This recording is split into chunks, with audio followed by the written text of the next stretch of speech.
goes. It's games with Kerry are they're up and down, they're end to end, and that game was a crazy enough type of game today. So there'll always be close moments. I thought James Carr could have had a penalty. I thought David Clifford was probably unlucky not to get the goal. So that it balances out. But I think overall we were strong today and deserved the victory. Aidan O'Shea's distribution was pretty immense. Matthew Moran was good beside him as well. Yeah, they were up against it in the first half, but I thought in the second half when needed they came very, very strong, and Matty's very mobile and has a habit of ghosting in for key scores, but Aidan O'Shea is playing great football and getting better and better, so just delighted. But Chris Barrett today, I thought his positional and aggression going for the ball was very strong. Keith Higgins as well. Some of those guys that I've toiled, I thought they were really strong today when needed. Championship is a long way away. I imagine that's actually quite frustrating. You'd probably like to have it next week, would you? Championship is only 6. We've only 6 training sessions before we play really? New York. Because of the club month and all that? Because of the club, they'll be with their club, and so we have 6 training sessions. So we're pretty much have to be on it straight away. Yeah. Is that kind of frustrating to only have the 6? I know it's a bigger debate about club month and all that, but I know we're looking forward to it. We won the league, and we'll celebrate it, and we'll move on very quickly as well. There you are, James Horan speaking to Oisin Langan, who also caught up with Andy Moran, who's been on the road a long time with Mayo and enjoyed yesterday. I've said it already, here the green and red of Mayo playing at the end of any game in Croke Park is lovely, but to cheer him to go up there and pick up a cup, great start to his captaincy, and I suppose we don't have too many finals left in myself personally, so it's great to get one under the belt. What was the difference today? Youth. Yeah, youth. It's if Kieran Tracy, if that was an older player going through on goal there, would he tap it over the bar? I'd probably argue I'd have flicked it over the bar. That'd put us 2 up. That puts us 4 up, kills the game. Matthew Moran around the middle, Fionn McDonough all through the National League, Michael Plunkett, Darren Cohen, James Carr just have been brilliant to our side, introducing us, really pushing us as senior players, and they've been just brilliant. And when you say youth, do you mean their skills are better or different, or do you mean their mentality is better or different? I think it's just young players' mentality are different. When you play the percentages when you're that bit older. Like I'd play the percentages inside. I suppose Keith probably does the same in terms of cornerback. Aidan probably around the middle. Where these fellas just come in and they're like when we were young fellas. They just they let it off, they let it free, and away they go. And you won this game playing what I would call typical James Horan football. What's that? Just really good to watch. Yeah. Hard running off the shoulder, seeing when it's on, going long. Yeah, and I mentioned a lot of guys there. I mentioned Matty, I mentioned Fiona, I mentioned James Carr, Michael Plunkett. These guys can all move. They can all run, and it's great to see. It's hard to keep up with. It's hard to keep up with at 35, but it's lovely to see, and they're just really, honestly now, they're really good young fellas, good players. Really want to train, really want to do well, and it's been a huge positive to our setup. And just before I let you go, it's probably a hard one to answer right now, but how important is this as a box to tick, to just get a ghost out of the way, to debunk a myth that you can't win a final in Croke Park? It's not even that. It's if I'm being honest, if you ask me the 8 a.m. this morning, but I'd be saying it's a National League game, it's final, we'd love to win it. But you hear the music afterwards, you see the goal going in, and until you experience that, I don't really think you can imagine how important it is. And if I didn't experience it, I'd have never known it. But I'm very happy now that I've experienced it and seen it. And listen, we need to build now for the summer and try to go for the big one. Billy Joe Padden is with us. Evening, sir. Good evening, gentlemen. I must say, I totally agree with what Andy Moran said there. Pre-game, obviously, you would presume both sides want to win, but there was a deeper resonance, or it felt like a more significant kind of moment when the green and red started playing than I'd have expected pre-match. I don't know what your sense of the occasion was. I think so, and I think when you see the way the game panned out as well, I think the victory means more than what we initially envisaged. But at the same time, I think a defeat would have probably hurt more as well, considering how dominant Mayo were throughout the 76, 70, whatever minutes it was. And because they were well on top throughout. And still, as James Horan pointed out, if Clifford had palmed that one into the back of the net, it could have been a different outcome and could have been, devastating for Mayo, really, considering all the knocks they've had in Croke Park, to let that one go, because they were, maybe in All-Ireland finals against Dublin, they were 50-50 games, or maybe they were slightly the inferior of Dublin, but definitely on yesterday showing Mayo were the better team. And I think that that's something that maybe we weren't expecting of Mayo this year, and definitely in the league. But it's something that should give them a lot of confidence. And as Andy Moran said, I think the springboard or the driving force behind Mayo's league campaign has been that injection of young blood into the squad and all that it has added. Not only in terms of the qualities they have as individual footballers, but I suppose the reaction it's had on the older players, and even just the reaction they've had on James Horan, in that he now has an ability to pick from a really strong squad and mix and match to suit what he thinks works best, either starting or coming off the bench. Yeah, Horan really stressed the fact that they'd used 35 or 36 different players, and he was really pleased about that. It's a complicated picture when you kind of add in all those points regarding Mayo. So it's a massive positive that they dominated the game and should have won by 10 or 12 points. Even James Horan is saying that himself. Could easily have lost it, which is a big negative, because they're not going to dominate Dublin like that. And I always remember Andy Moran often over the last number of years has said, against Dublin, you need 20 points. That's almost the target they have in their mind when they're playing. And 3-11 will beat lots of teams, will beat most teams, but it may not be good enough for Dublin, and they probably can't hope to dominate a team. They probably can't hope to dominate Dublin the way they dominated Kerry yesterday. So there's loads of positives, but there's also very significant negatives there as well when you're looking at All-Ireland credentials. I think so, and I think it's, as Oisín pointed out as well in that earlier clip, that it was typical James Horan football. It was great to watch. It was high-paced, high energy. But at the same time, James has had teams against Dublin play really, really well and not be able to get the job done. Now, I suppose there's maybe one slight thing that maybe James is developing is that the squad, he really has decided at the start of this league campaign, and rightly so, that to develop the squad, and he's added all those young players.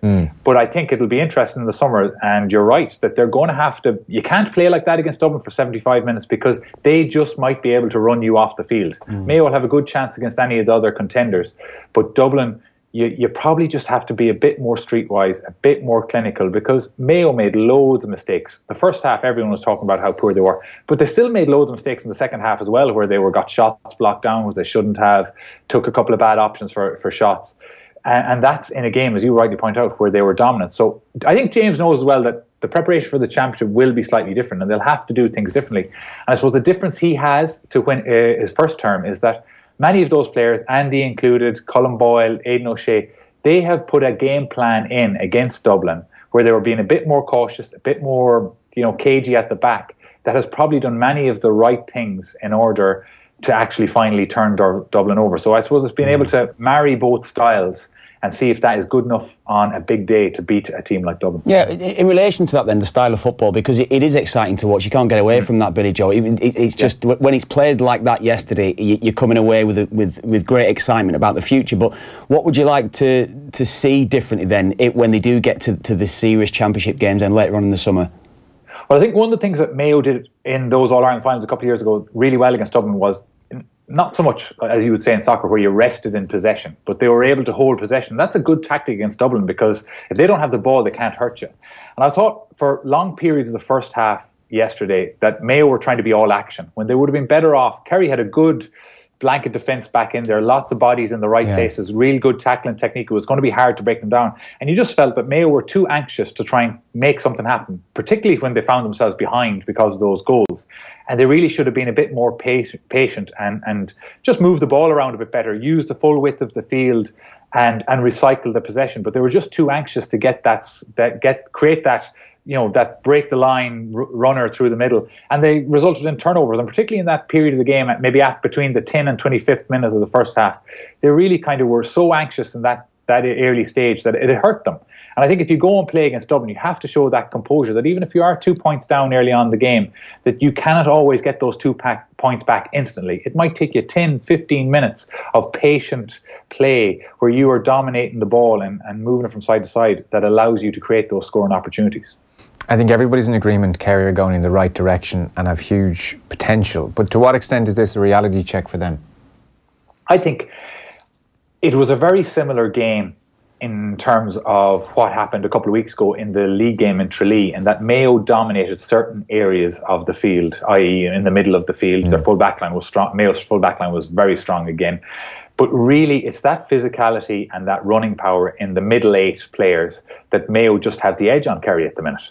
And it's a tactic then that Mayo, in both games, they want to make that game as high intensity as possible and wear Kerry down. And that's effectively what they did yesterday. And I presume that would be the tactic again if they played Kerry in the summer. I suppose the benefit for Kerry is that they have so many young players that are doing the right things, that are developing both physically and tactically, that they're going to get stronger. They're going to have more conditioning under their belt, and they're going to get more used to playing in Croke Park at that tempo. I suppose the thing is with Mayo is that they have some real elite athletes in that middle area in terms of Lee Keegan, Colin Boyle, Diarmuid O'Connor, and even now you add Matthew Ruant and Aidan O'Shea.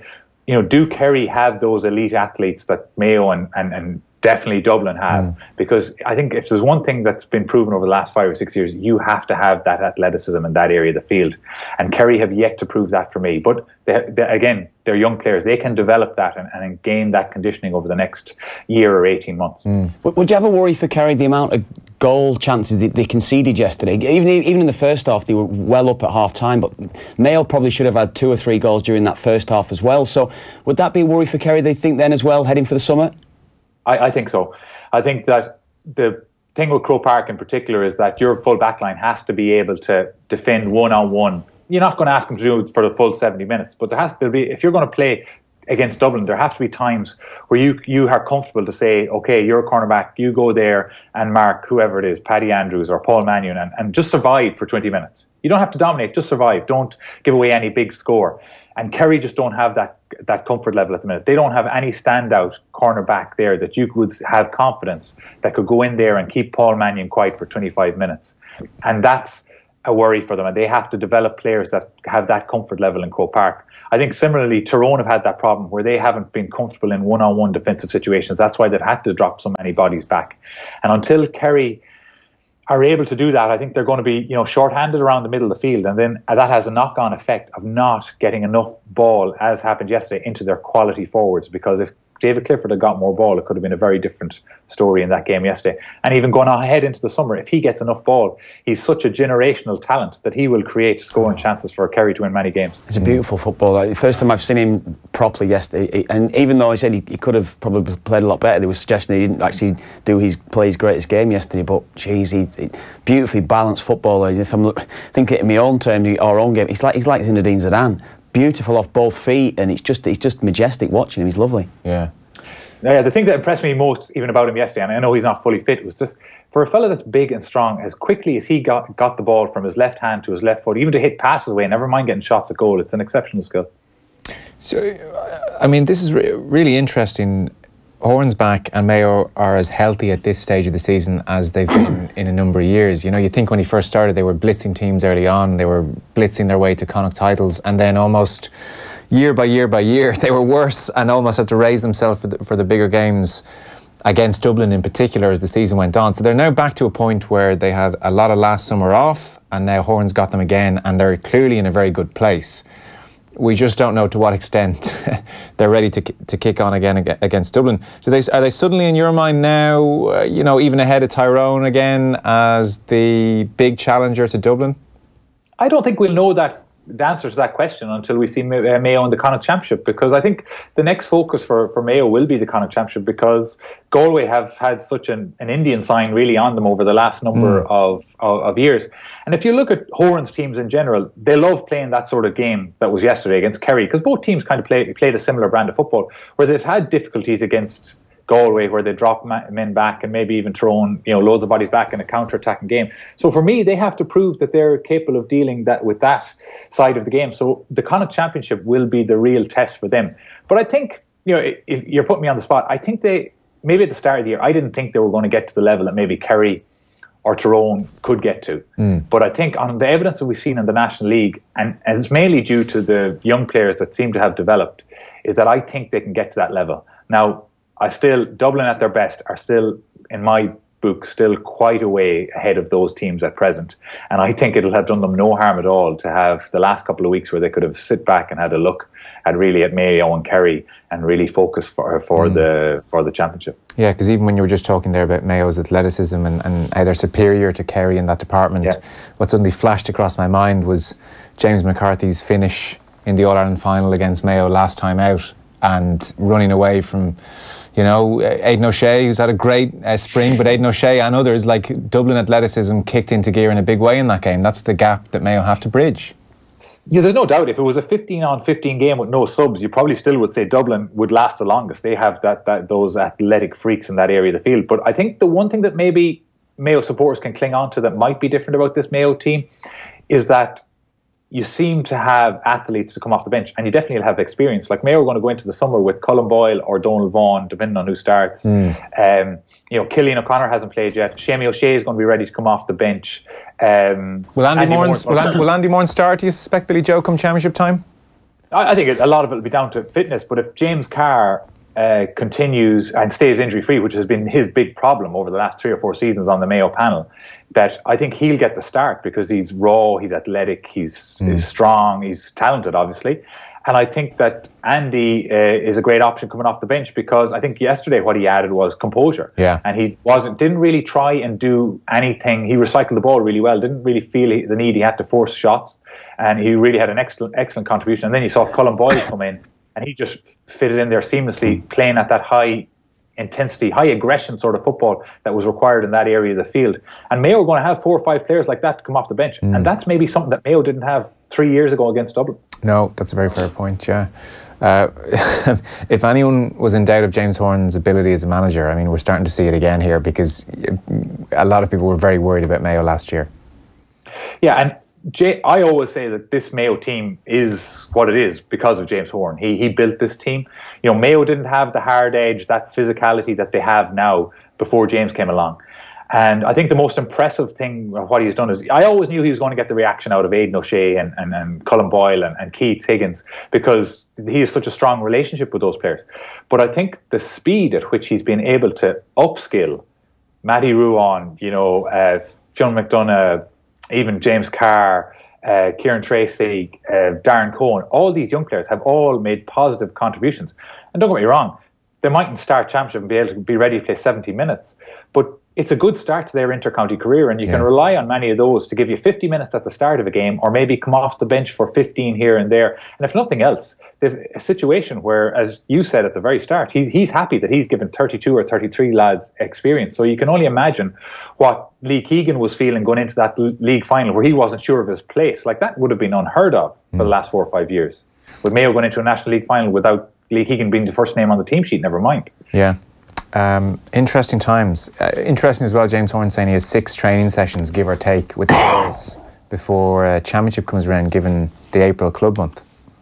Yeah, the club championship in 2 weeks, and I think that's as much an opportunity for some of the players that didn't play much in the league, like Shamie O'Shea and like Cillian O'Connor. I believe that they're going to be back ready to play for their clubs in 2 weeks. So you can be sure that there'll be an onus on them to play well and show James that, you know, they are back fully fit and coming into form, because he'll need to use them in the summer. But at the same time, themselves as individuals, they want to get back into what is an exciting team at the minute. And I think that we know that the team at present is has a real strong idea about what James wants them to do, particularly in those Connacht Championship games. So I suppose he'll spend those 6 training sessions on maybe adding little things to his game plan to see he can use them over the summer, because he's been very open with the media in saying that he has been focused on 3 or 4 things to add to this Mayo game plan, and some days they've worked out and some days they haven't, and he hasn't really been worried about the result, but they must be. He must be coming in, he must be happy with the way they're going, because they've been winning so many games. And I suppose one of the things that stands out to me without knowing is that Mayo don't seem to be stressing maybe their kick-out strategy like they have in other years. If it's short, if it's on short, they're hitting it. If not, they're hitting Aidan O'Shea, and it's doing both goalkeepers good, but it's also doing the likes of Aidan O'Shea good. So that's one example where there's clarity of thought in their game plan. One last point. The game ended, as so many close games do, with players pulling and dragging on the floor. Generally, it's the team in the ascendancy who initiated. I couldn't say for sure who did here, but I go out on a limb and say Mayo players were happy enough for that to break out. We were very critical of Dublin when they did it against Mayo in the All-Ireland final. This is human nature. This is what's going to happen. It shouldn't happen, obviously, but it is what's happening. It's a really unsatisfactory ending to these really big games. This is something the GA are going to have to do something about. There's going to have to be a proper deterrent here. I'm not sure what it is. There are various ideas. Maybe it's a free automatically up the other end. Whatever it is, there's going to have to be something done, because this is just going to happen again and again. You're right. It's pretty distasteful to watch when everyone just wants to make the most of the last couple of minutes of action in a game. I think it's extremely difficult because very often whoever instigates it, unless the referee has spotted that initial movement or initial grapple, it's very hard for him to determine who's at fault, because both players are holding on to each other and not willing to back down, not willing to let go. I think you're right. I think the best option for that is if the referee was sure, if he had that I suppose, mechanism in the rule book to allow him to, maybe offer a 45 up at the far end or a free in an attacking sense, if he felt that it was really a cynical ploy at just taking time off the clock. But again, without the help of another referee, the referee that's watching the game is watching the next kick out. He's not watching on who's behind him, holding on to linesmen should be able to spot that a mile away. Like you can see it. I wasn't at the game yesterday, but certainly in that example of Dublin Mayo, which was a big talking point at the time, it was clear as day from the stand. So the linesman would have seen who instigated a lot of those moments. So I would think in any big game, especially last 2-3 minutes, if there's a point in it and you're a linesman worth your salt or an umpire, you know what you're looking out for at a kick-off, a kick-out rather. Well, I think maybe the problem with that instance, and I'm not saying it was any different yesterday, is that was a tactic. That wasn't just an individual indiscretion. That was a tactic that to find just hold on to them. They can't give a free against everyone. And if the ball is at the far end of the field, the free is going to be down that end. I think the only deterrent is if the ball is moved forward 50 metres or to the opposing 45. Yeah. Because you have to punish it with a scoring chance, because that's what they're trying to stop. Yeah, no, there has to be a proper deterrent. Yeah, there has to be effectively a point, a free on the 21-metre line, whatever it is. I agree with that, but I suppose it's reliant on a linesman or the referee being able to spot who's instigating. Sure. Now, most logic would tell you there that the team ahead is going to be the instigator, but you have to be sure at the same time you have to see it. Yeah, okay. Listen, interesting times. Thanks a million. No problem, lads. Billy Joe Padden there, back in a sec. Off the ball on News Talk. This is Cuiva Dabara of Trócaire, urgently asking for your help. By donating to our Lenten appeal right now, you can help people who have lost everything due to the flooding in Mozambique, Zimbabwe and Malawi, as well as supporting our work with families all over the world. Please donate now by calling 1850 408 408 or at trócaire.org. Thank you. Your next relaxing midweek getaway at the Heritage Hotel and Spa, located just off the M7 close to Kildare Village, the Japanese Gardens and Emo Court House. Be pampered at one of our